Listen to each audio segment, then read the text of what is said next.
مولا علی علیہ السلام کی کنی سے پوچھا گیا کہ اللہم صلی علی محمد و علی محمد کہ عبادت کے 3 مہینے ہیں، رجب، شعبان اور رمضان، علی کس ماہ میں سب سے زیادہ عبادت کرتے تھے، رجب میں یا شعبان میں یا رمضان میں؟ اس کنیز نے جواب دیا کہ میری زندگی گزر گئی لیکن میں نے علی کے رمضان اور شوال میں فرق محسوس نہیں کیا۔ پوچھا تم رجب و شعبان اور رمضان کی بات کرتے ہو، میں نے علی کے رمضان اور شوال میں فرق محسوس نہیں کیا۔ اب میں نے کہا کہ یہ وہ ایک عالی ترین منزل ہے کہ جس تک ہمارے پہنچنا پاسبل ہی بظاہر نہیں ہے۔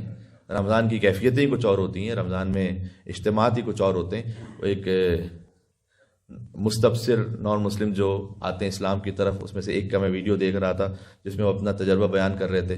تو کہتے ہیں کہ میرے ساتھ ایسا ایسا ایسا ایسا ہوا، لائف سے میں یوں گزرا۔ اس کے بعد جب میں مسلمان ہوا اور میں مسجد پہنچا، ایک صاحب مجھے مسجد لے کر گئے، تو آئی واز سو امپریس کہ یار مسلمان اتنا زیادہ کمیٹڈ ہیں اپنے ریلیجن سے کہ پیک بالکل مسجد، اور اتنے لوگ آتے ہیں عبادت کے لیے۔ تو کہتے ہیں later I came to know it was first of رمضان۔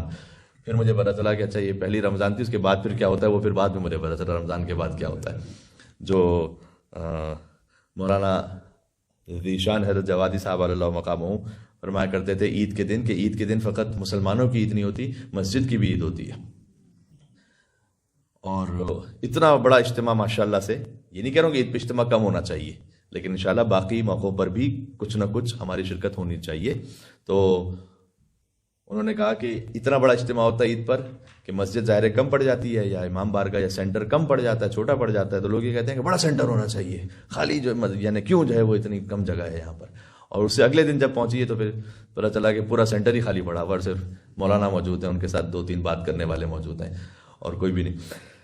تو بہرحال میں کہہ رہا ہوں کہ رمضان اور شوال ہمارا ایک جیسا نہیں ہو سکتا۔ اس سے یہ میں اپنے آپ کے لیے کہہ رہا ہوں، آپ کے لیے کیا کہوں، میں اپنے آپ کے لیے کہہ رہا ہوں۔ لیکن اس کا مطلب رمضان سے ودا ہونے کا مطلب نہیں کہ اسلام سے ودا ہو گئے۔